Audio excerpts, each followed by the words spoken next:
एक गांव में श्यामू नाम का एक कुम्हार रहता था। उसके घर में छोटा सा आंगन था जिसमें वह घड़े बनाया करता था और घड़े बनाकर बाजार में बेच दिया करता था। उन घड़ों को बेचकर आए पैसों से उसका घर चलता था।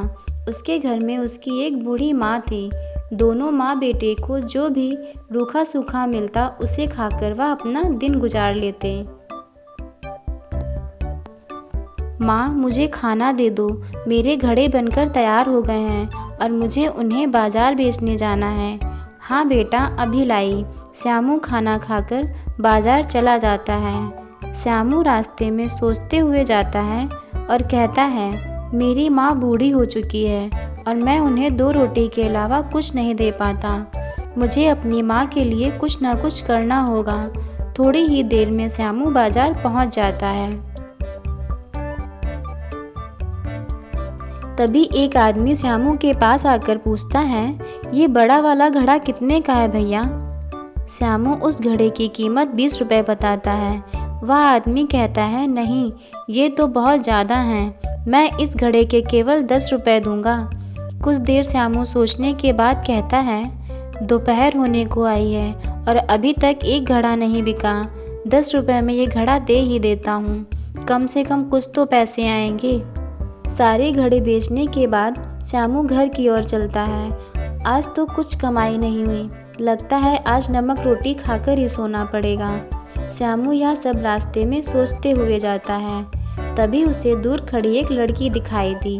श्यामू को वह लड़की बहुत पसंद आती है और वह कहता है, ये लड़की कितनी सुंदर है, अगर मेरी इससे शादी हो जाए तो कितना अच्छा होगा और मेरी माँ को भी आराम हो जाएगा और उनका भी मन लगा रहेगा। फिर श्यामू उस लड़की के पास जाता है और उससे उसका नाम पूछता है। तभी वह लड़की उससे कहती है, क्यों, क्या करोगे मेरा नाम जानकर? श्यामू कहता है, मैं तुम्हारे पिता से मिलना चाहता हूँ, मेरे पिताजी अंदर बैठे हैं, जाओ जाकर मिल लो।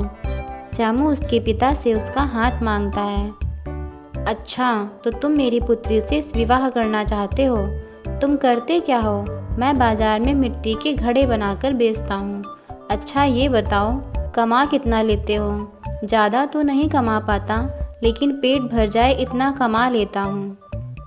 अच्छा, जिस दिन तुम 10,000 रुपये कमाकर मेरे हाथ पर रख दोगे, उसी दिन मैं अपनी पुत्री का विवाह तुम्हारे साथ कर दूंगा और अगर तुम ऐसा नहीं कर पाए तो यहाँ कभी दिखाई नहीं देना।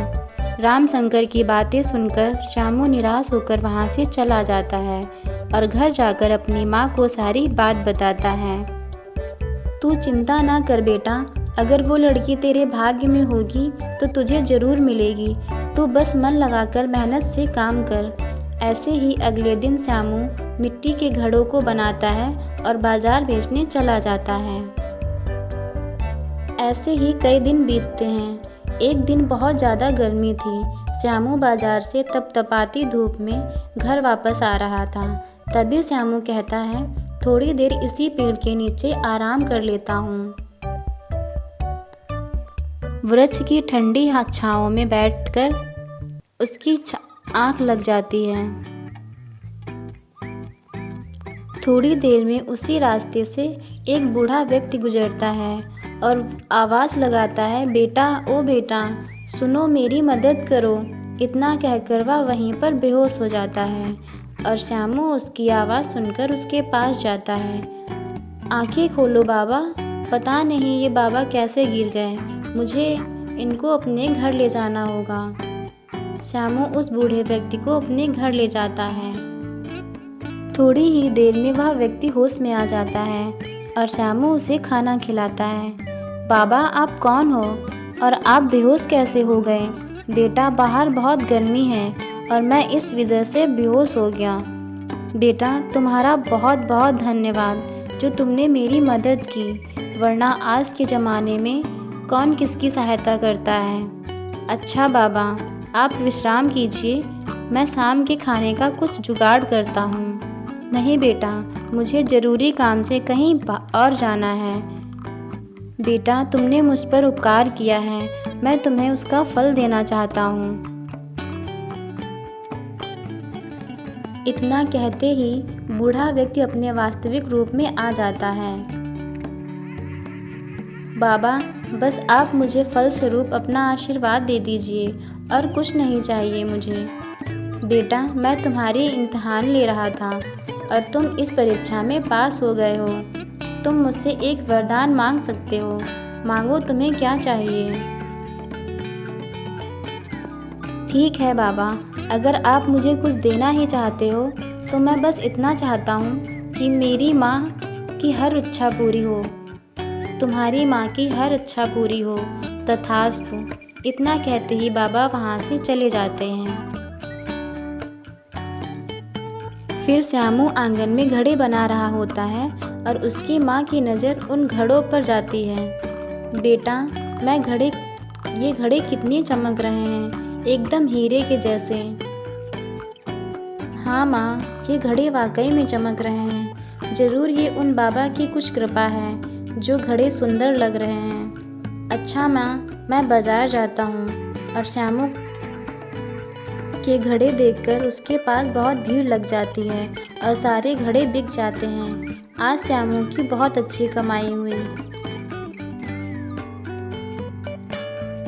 माँ, ये देखो, आज घड़ों को बेचकर बहुत अच्छी कमाई हुई है।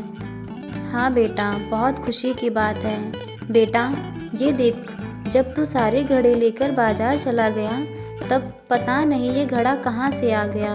मैंने इसे खोल कर देखा तो यह सोने के सिक्कों से भरा था। जरूर यह उन बाबा की ही कृपा है। बेटा, अब मुझे लगता है हमारे अच्छे दिन आ गए हैं। बेटा, जा तू उस राम शंकर के पास और उसकी बेटी का हाथ मांग कर ले आ। अब वो तुझे मना नहीं करेगा। श्यामू कुछ सिक्के लेकर राम शंकर के पास चला जाता है। राम शंकर ये देखकर बहुत खुश होता है। तभी राम शंकर कहता है, नहीं बेटा, मुझे ये पैसे नहीं चाहिए। मैं तो यही चाहता था कि मेरी बेटी को एक अच्छा घर और अच्छा पति मिले, और मुझे लगता है तुमसे अच्छा लड़का मेरी बेटी को नहीं मिल सकता। और वह अपनी बेटी की शादी श्यामू के साथ कर देता है।